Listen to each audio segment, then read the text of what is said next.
What's up, guys? It's Blitter Gameplay. Today we are checking out the Call of Duty Matchmaking right over here at Call of Duty Matchmaking Intel. So Call of Duty updated an insane look at matchmaking, starting the conversation about matchmaking at Call of Duty January 29th. So we're one day behind. With the launch of Modern Warfare 3 Season 1 last year, we committed to a conversation with our community about matchmaking. Today's committed, and it took them 2 months to get to us finally.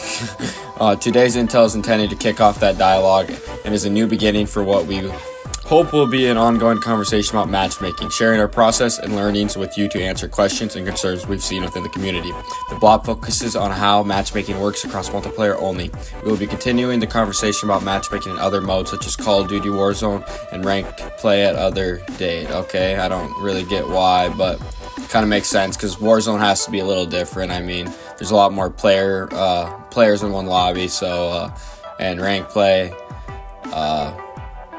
I don't really know about that. For players that have heard the term but aren't familiar with what we're referring to, matchmaking is a multi-factor process to place players on teams with and against each other to compete in online games. The single biggest priority with respect to multiplayer matchmaking is to deliver a fun experience to our players. To compete in online games. Okay, a multi-factor process, which we all knew was multi-factor. While we have many years of testing and learning as part of our matchmaking process, we are continuously working to deliver the best experience possible. For that reason, we continue to test and look forward to more enhancements to come. We often see the community refer to our matchmaking system as skill-based matchmaking. Call of Duty does consider skill, or more specifically player performance, as a component, as do most in the industry, but skill is not the dominant variable. We consider and prioritize several factors to create lobbies. Alright, I'm excited to see this, guys. Matchmaking overview. Call of Duty multiplayer matchmaking is composed of many factors. They got connection at the top. Connection, playlist, diversity. So that must be like Warzone, or I don't know. That's obvious. Oh, that must be what mode you pick. Recent map / mode. Input device. Voice chat, platform, skill / performance, time to watch. They got connection way at the top here.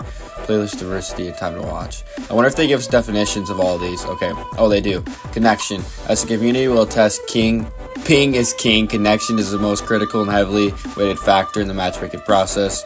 That seems like a bunch of BS because everyone can attest that even in Modern Warfare 2 with that skill-based matchmaking and then whatever systems in this game, they're definitely similar in some way, but yeah, king is not ping because I lag about, I would say, it's a 30-70 split in my gunfights, and most of the time it is in a pretty crucial gunfight off a streak or something, so I feel like that's a bunch of bullcrap. Time to match. This factor is the second most critical in the matchmaking process. We all want to spend time playing the game rather than waiting for matches. That also seems like a bunch of bullcrap. I feel like we're always waiting to find games. Then when you do find a game, it's a horrible-ass map. The following factors are also critical to the match. So those are number 1 and 2, they say, which I don't even know if either of those are actually, like, realistically, that I don't feel like either one of those are in top 2. Okay, playlist diversity. The number of playlists available for players to choose from. Recent maps / modes. Considering maps you have recently played on as well as your mode preferences. Okay, yeah. So it has to pretty much pair you with the maps or the mode that you pick. So like TDM or Search and Destroy, and then recent maps. So this must be that must be when you're backing out and whatnot. Skill performance. This is used to give our players a global community with a wide range skill the opportunity to have an impact in every match. This is used to give our players a global community with a wide skill range opportunity. So this is saying the worst player in the world to the best player in the world. Skill and performance is probably actually way up here, and then playlist diversity is probably number 2, and then 3 would probably be time to match, and then 4 would probably be connection. That's how I think they have it, in my opinion, probably. So anyways, now we're going to input device, controller or mouse, keyboard, platform, the device, PC, console that you're playing on, enable, voice chat, enable or disable. That's even an option? I can't believe that. Voice chat, okay, that's crazy. So I mean, it kind of makes sense, though. I feel like 9 times out of 10, if my voice chat's disabled, then it kind of works out pretty good. Because most of my lobbies are, Every time a player begins matchmaking a multiplayer, for example, the process needs to work through all these factors to find other players, all of which are also being analyzed to quickly assemble a lobby that is stable and competitive. These factors have resulted in a process that we believe provides the best player experience and creates a strong community for Call of Duty worldwide. Let's get more technical on a few of these factors. Measuring connection for matchmaking. Whether you're playing for fun with friends or looking to climb the leaderboards, connection is the most important part of online Call of Duty. Yes, we know that. Connection dictates the speed at which the game can transfer information from every player to and from our servers. Call of Duty's matchmaking process evaluates a metric we call delta ping, which is the difference in round-trip time of the data between our best data center, almost always the one closest to you, and the data center onto which your lobby has been placed, based on all players in the lobby. To reiterate, we also try to maximize the times we place players in data centers that are closest to them.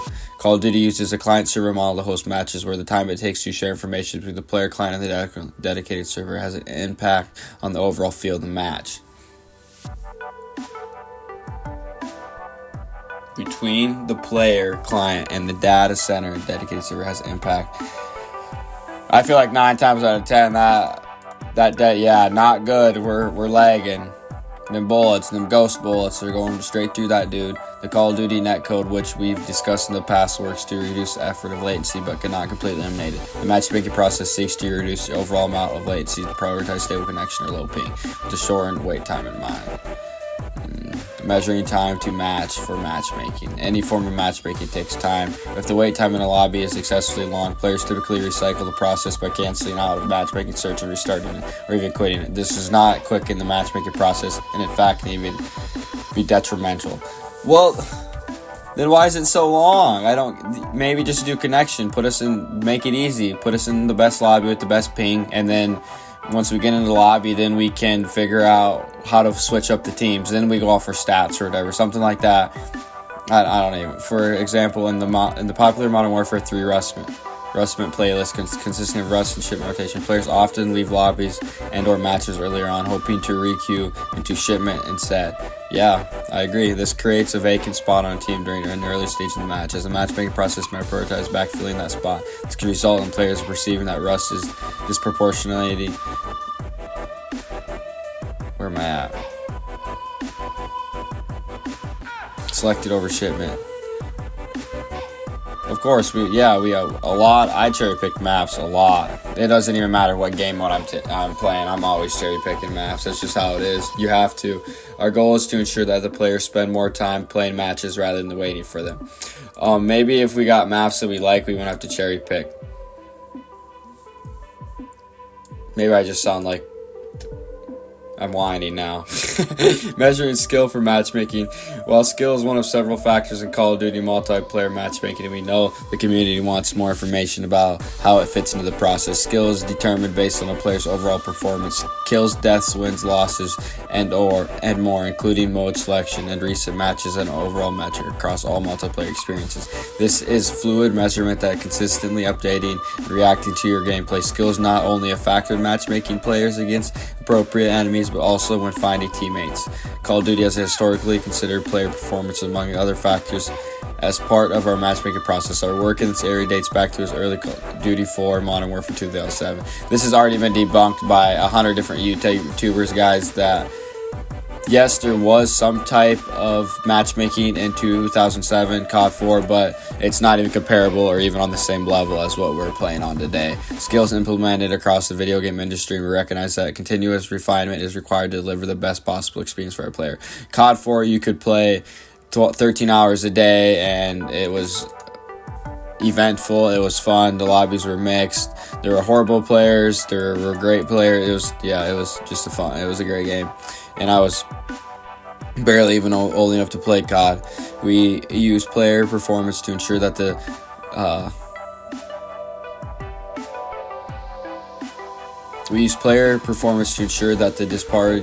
disparity between the most skilled player in the lobby and the least skilled player in the lobby isn't so vast that players feel their match is a waste of time. Our data on player outcomes clearly indicates that the exclusive skill of Call of Duty multiplayer matchmaking as currently stands increases the rarity of outcomes experienced by players of all skill levels. In other words, all players, regardless of skill level, are more likely to experience wins and losses more. So, yeah, that's what we're all saying, that we've been saying since this game came out. It's a 1 KD, it's 1-on-1, that's all they want. Yeah, that's... Okay, too strong. Our data shows that when lower skill level players are consistently on the losing end, they are likely to quit matches in progress or stop playing altogether. This is an effect on the player pool, a smaller player pool, which pretty much means that when the noobs buy the game, or new players buy the game, and they get shit on the whole time, and they leave and never play the game again, then they aren't making any money, is what I'm getting out of that. That's all I hear. This effect on the player pool, smaller player pool, which is COD 4, that's what happened, and then they got better, and then, yeah, it was this can compound over time to create a spiral effect. Eventually, when only high-skilled players remain because lower-skilled players have quit out on frustration, the result is an ecosystem that is worse overall, which I feel like is what I'm in right now on Modern Warfare 3 is, and this ecosystem, high-skilled players, that's all I feel like.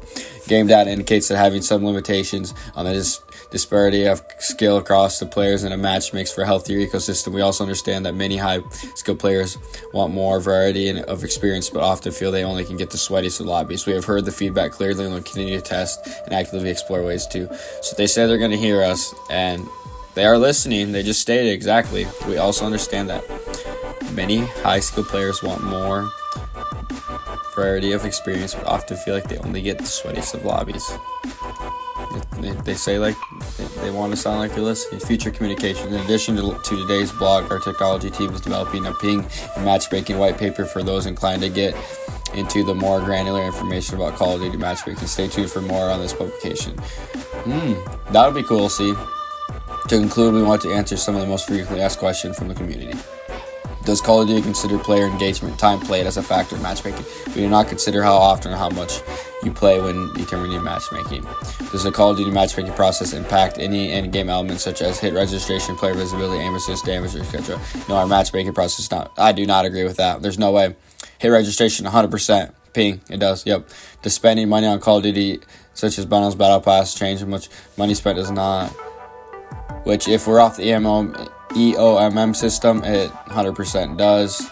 Does Call of Duty use bots and multiplayer matchmaking? Guys, I don't even know, like, I'm sorry, but I just can't believe any of this right now. Like, I love Call of Duty, but